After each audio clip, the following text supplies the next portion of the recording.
Salut à tous et bienvenue dans Confinement Insight. Aujourd'hui, on a la chance de recevoir Sandy Heribert, journaliste, présentatrice et speaker. Comment ça va, Sandy? Écoute, ça va Cyril, je te remercie, tout va bien. Écoute, confiné depuis quasi 5 semaines maintenant comme tout le monde, mais écoute, on s'habitue à tout finalement. On voit que tu fais beaucoup de live sur Instagram, que tu as les lunettes de soleil, donc on imagine que tu prends beaucoup le soleil ces derniers jours. Comment se passe ton confinement? Je t'avoue que c'était pas simple au début. La les premiers 10 jours, je me suis dit: «Je vais jamais tenir», comme je pense beaucoup de gens. Et puis, pour ceux qui me connaissent, c'est vrai que je suis ultra dynamique, j'ai toujours besoin de bouger, je suis rarement chez moi. Je suis journaliste, sportive et journaliste en divertissement, donc je suis très rarement chez moi. Donc, m'enfermer à la maison, c'était un peu compliqué. Tous mes événements sportifs, tu le sais bien, ont été annulés. Tous mes tournages aussi, reportés ou annulés jusqu'à nouvel ordre. Donc pas évident, tu vois, de voir la suite et de voir l'avenir. Mais encore une fois, comme je te dis, l'être humain s'habitue à tout et puis après tu mets une sorte de routine et moi du coup je me lève, j'ai de la chance, je suis confinée en Bretagne, donc j'ai la mer pas loin, donc je marche 100 mètres, je vois la mer. Je me suis mis, tu vois, des horaires, je me lève tôt, je fais du sport le matin, je travaille l'après-midi, je me suis mise à la cuisine, moi qui aime pas trop ça, tu vois, donc voilà, on essaie de faire des nouveaux trucs, quoi. Et puis les lives Insta, ça me rythme tu vois, ma semaine tous les 2 jours, c'est cool. Une belle organisation du coup. Eh ouais, un peu à la militaire, mais au moins, tu vois, j'ai l'impression que je fais des choses de ma journée. Parce que les 10 premiers jours, j'étais là: «Mon Dieu, ça va passer hyper lentement» et là, je me dis 5 semaines, c'est passé quand même assez vite. Quand je parle, tu vois, ne serait-ce qu'avec les sportifs, tu vois, en live Insta ou alors avec mes amis au téléphone ou mes proches, on se dit: «C'est fou comme 5 semaines de notre vie, finalement, sont passées assez vite». C'est vrai qu'on voit beaucoup de lives sur Instagram en ce moment. On a vu également tes lives avec Johan Huget, Alain Bernard, Rio Mavuba prochainement. Comment t'es venue cette idée justement de faire ces lives le soir à 19h? En fait, comme tout était annulé et que j'avais pas de travail, pas d'objectif, je suis confinée avec, mon compagnon et son frère et eux sont en télétravail, donc ils bossent, tu vois, toute la semaine normalement, donc ils étaient en week-end. Moi, j'étais en week-end tous les jours, donc c'était un peu compliqué et voilà, je me suis dit, j'ai assez, je t'avoue, j'ai réfléchi et je me suis dit: «Qu'est-ce que je peux faire? Quels sont mes talents? Quelles sont les choses, les compétences ou les choses que je peux amener aux autres?» Et je me suis dit: «C'est mon carnet d'adresses de sportifs, voilà, que je côtoie, que je connais, que j'ai rencontrés ces dernières années». Et je me suis dit: «Allez banco, si j'en trouve 10 dans mon répertoire qui me disent OK pour faire des lives Insta, je me lance dans l'aventure» et finalement, voilà, c'est une histoire qui dure. Ça va faire, quasi 3 semaines et mes 2 prochaines semaines sont bookées. Je sais qu'on a jusqu'au 11 mai, et donc voilà, je me suis dit: «Il y a pas de sport à la télé, ça nous manque, ces gens-là nous manquent» et je me suis dit: «Bah, écoute, on va leur donner la parole et on va aller prendre de leurs nouvelles directement sur Insta» et je pense que ça marche bien honnêtement, c'est cool, c'est un bon rendez-vous tous les 2 jours. On rappelle donc tes speakers, tu as fait pas mal d'événements, les JO de Rio, le tournoi Destination, la Coupe du Monde féminine. Comment c'est venu le fait qu'on voit beaucoup de speakers à travers les stades masculins? Comment c'est venu le fait que tu deviennes speaker? Alors, c'est vrai qu'on est assez peu. D'ailleurs, toutes les speakers enfin, les speakers femmes, je les connais. On fait partie d'une association, la SMC, et on doit être 6 ou 7 en France à être speaker femmes sur peut-être une soixantaine de speakers hommes. Moi, ça a commencé en 2015, c'était avec l'Eurobasket.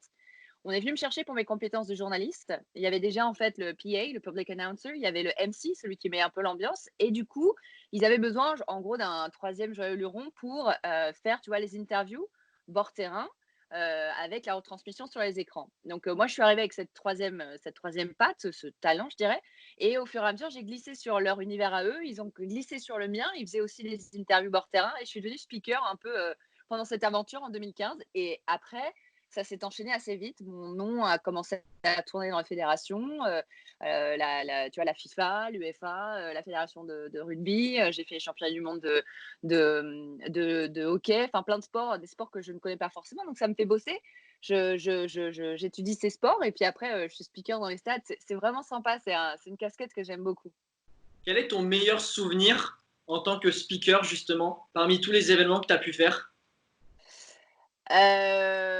C'est quand j'ai annoncé une médaille d'or, aux JO, à Rio, pour la France, évidemment. Je crois que ça a été vraiment un de mes, il y avait beaucoup moins de monde que dans un stade, tu vois? Au Stade de France, j'anime 80 000 personnes, quoi, tu vois? Donc là, il y a vraiment une ferveur, il y a un engouement, il y a énormément de bruit. Mais j'avoue que, devant, c'était peut-être que 10 000, tu vois? À l'Arena de Rio, mais quand j'ai annoncé en escrime la médaille d'or à Rio 2016, tu vois? j'ai vraiment eu un battement de cœur et j'avais la voix qui tremblait en disant, tu vois, médaille d'or pour la France. Et c'est un de mes meilleurs souvenirs en tant que speaker. Mais j'ai un mauvais souvenir aussi, si tu as envie que je te le partage. C'est pendant l'Euro, j'anime au stade de Lyon. Je crois que c'était un Écosse-Angleterre et tu vois, on anime avec des mascottes, c'est la wave mexicaine, etc. Tu vois, la vague. Et je dis à mon producteur, je dis ça va pas du tout le faire avec les supporters anglo-saxons. Je les connais, je suis à moitié anglaise et ils vont, en gros, j'ai dit ça va pas le faire du tout, on va se prendre un bide. On me dit quand même qu'on doit le faire, c'est le carnet, tu vois, de l'UEFA, c'est le cahier des charges, donc on part pour le faire et j'ai tout le stade de 60 000 personnes qui m'ont hué. Voilà, anglais et écossais, je lance la vague, je suis là, allez, vous savez d'où ça vient et tout, tu vois, genre ça part sur la droite, ça va à gauche, tu vois, je le fais en anglais et là je commence à entendre un brouhaha et là je dis, oh, c'est la merde, et là je lance, allez, come on, you can do it, yeah, comme ça, et je me retrouve toute seule, le moment de solitude de ma vie, dans le stade voilà, de Lyon avec mon binôme Jérôme Gallo que j'embrasse et ça a été très très compliqué pour moi ouais, quand on m'a hué dans le stade. Mais bon voilà, ça fait partie de mon job. Tu parlais des Jeux de Rio et cette médaille d'or. Malheureusement, cette année, on n'a pas de Jeux olympiques, mais j'avais envie de vibrer quand même pendant cette interview. Est-ce que tu peux me faire une annonce comme si on était à Tokyo d'une médaille d'or? Ok, en anglais. Comme tu veux, comme tu préfères. D'accord. Ladies and gentlemen, representing France, Cyril Guichon for voilà, gold medalist. Please welcome Cyril on the podium. Voilà. Magnifique. Il y a beaucoup de personnes qui ont dû te découvrir également lors de la cérémonie du Ballon d'Or avec Didier Drogba. Quel souvenir tu gardes de cette cérémonie? Euh, j'ai énormément de souvenirs de cette cérémonie et surtout de la préparation pendant toute la semaine qui a précédé. J'avais un peu le rôle de coach. C'était marrant de coacher Didier Drogba, tu vois, la grande star du football. Mais il n'avait jamais fait cet exercice. Moi, je suis assez rompue à cet exercice-là. Et donc, on a passé toute la semaine ensemble à répéter 2-3 heures par jour, à aller sur les planches, tu vois, de ce théâtre vide, à faire beaucoup, beaucoup de filage, des répétitions. Donc, au final, quand on est arrivé là pour le live, pour le direct, on était hyper détendus et on a vraiment pris du plaisir bout en bout, tu vois. C'était pas assez long, j'ai trouvé qu'1 heure et quart, c'était pas assez long. J'aurais vraiment adoré que ça dure plus longtemps et j'en garde un souvenir mémorable. Didier aussi, j'ai gagné un ami, parce que Didier et moi, on est devenus vraiment très, très bons amis. On s'appelle souvent. D'ailleurs, je fais son live très bientôt, mardi prochain. Magnifique. Voilà, mardi prochain, c'est Didier, si vous voulez nous suivre. Et c'est un mec en or, c'est quelqu'un avec un grand cœur, d'une bienveillance et d'une bonté hors norme. J'aime beaucoup cette personne-là. Et puis, on remplit pour l'année prochaine. Enfin, si Ballon d'Or il y a, évidemment, mais l'équipe, le lendemain, voilà, Jérôme Saporito, le directeur d'équipe, nous a envoyé un texte en disant, bon, bah, c'était top. Si ça vous dit, on fait ça l'année prochaine. Donc, voilà, c'est nous, normalement, sur les planches en décembre. En tout cas, ce sera avec grand plaisir de pouvoir suivre ça. On va revenir sur le confinement, sur ton quotidien. Est-ce que tu as le temps, comme beaucoup de sportifs également, à côté de tes lives, de regarder des séries, des films? Eh ben, écoute, je t'avoue que je me suis étonnée. Je suis très téléphone, je suis beaucoup sur mon téléphone, sûrement comme toi, parce qu'on travaille dessus, c'est notre outil de travail et je dois passer, c'est horrible quand je vois le bilan à la fin de la journée, je suis à 9h30 de téléphone, d'écran, ça me dépite. Donc, du coup, j'ai pas beaucoup de temps de regarder la télé ou les séries. Je fais beaucoup de sport, comme je te disais. Le sport, je regarde normalement beaucoup à la télé, donc il n'y en a pas, donc je regarde moins les écrans. Je vais regarder, tu vois, des séries ou un film le soir. J'ai regardé Casa des Papel, évidemment, dès que c'est sorti le soir, on s'est tapé, ouais, je crois, tous les épisodes sur 2 jours. Mais ouais, tu vois, des films cultes, j'essaye de regarder des films cultes ou des trucs que j'ai pas vus. Des dessins animés, tiens, j'ai l'impression de retomber en enfance. Il y a TF1 qui diffuse des dessins animés le dimanche soir, alors je m'y suis remise. C'est drôle. J'ai déjà la réponse à la prochaine question, mais qu'est-ce qui te manque le plus pendant ce confinement? Le lien social. Voir mes proches, mes amis et travailler. Même si je travaille, là, tu vois, et puis je vois mes amis sportifs tous les 2 jours, tu vois, sur Insta, le contact, moi, je suis quelqu'un d'assez tactile aussi. J'ai besoin, je touche les gens. Mais bon, après le confinement, on va nous dire de porter des masques, de ne pas se toucher, de rester à 2 mètres. Ça va être compliqué. Je pense qu'il y aura vraiment un après le confinement. Mais c'est de pouvoir toucher mes proches, de les prendre dans mes bras et de faire la fête avec mes amis, ouais. Et justement, tu sais la première chose que tu feras une fois le confinement terminé? Je vais aller me faire une bonne terrasse. Je vais aller me faire un resto parce que j'en ai marre de cuisiner. Je m'y suis mise, mais honnêtement, ça me saoule. Ça me saoule. Donc, j'avoue, avec nos boulots, on est assez souvent on mange souvent au resto, tu vois? Et ça me manque un peu. J'aime bien la bouffe asiatique, donc je vais aller me faire un bon thaï ou un truc comme ça. C'est peut-être la première chose que j'irai faire. Évidemment, après être allée voir ma grand-mère, mes parents, mon petit frère, ma petite sœur, tout le monde, quoi. Tu te dis commencer la cuisine. Tu as une recette déjà favorite ou pas? Ouais, j'ai commencé à être assez bonne en lasagne.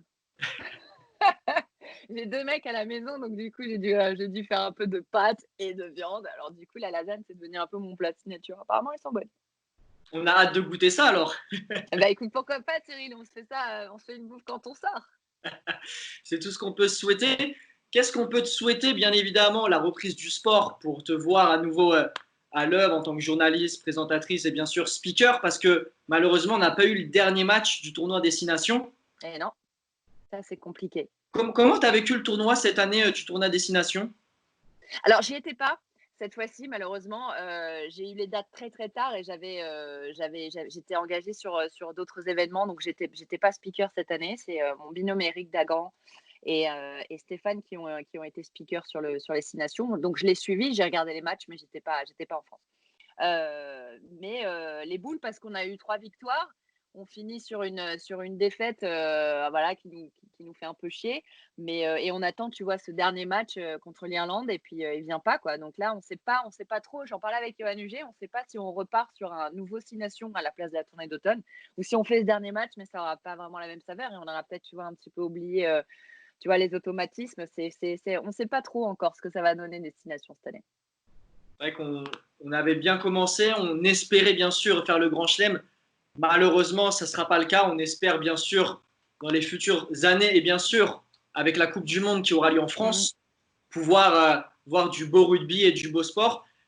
J'ai l'habitude de finir les vidéos, Sandy, par le mot de la fin, le mot par rapport au personnel soignant. On a vu beaucoup de messages bien sûr adressés aux personnes parce qu'ils font un travail exceptionnel. Beaucoup de messages adressés aux Français comme quoi il fallait bien rester à la maison. Quel message t'aimerais faire passer aujourd'hui, Sandy? Ça va malheureusement pas être très original, hein, tu m'excuseras. Évidemment, de rester chez soi, de faire très attention, de respecter les mesures, de ne pas sortir à plusieurs, de ne pas se retrouver en douce, de rester confiné là où on a commencé le confinement, même si c'est difficile. De garder la forme, d'essayer de garder le moral aussi. Au moins, on a un peu, avec cette date du 11 mai, on peut voir un petit peu plus, on peut voir un peu le bout du tunnel, même si ça risque d'être un confinement un peu, enfin vraiment spécial. Le déconfinement. Et puis évidemment, de continuer à les applaudir à 20 h. Bon, même si là, nous, on est en Bretagne, au milieu de nulle part, dans un village, on le fait. C'est important. Et bah voilà, on a chacun apporté ce qu'on pouvait. Moi, j'ai fait des dons sur plusieurs assos que des amis supportaient, etc. Et notamment hashtag protège ton soignant pour leur envoyer du matériel médical.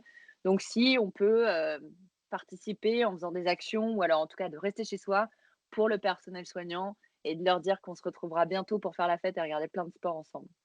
Voilà. En tout cas, merci beaucoup, Sandy, d'avoir pris le temps. On va te laisser faire ton live ce Et soir. ouais, dans Et une bien demi-heure. sûr, et bien sûr on espère voir le live avec Didier Drogba, quand même un gros live qui nous attend. Merci Ouais. d'avoir partagé tes souvenirs en tant que speaker. Merci d'avoir partagé tout ce que tu peux faire au quotidien pendant le confinement.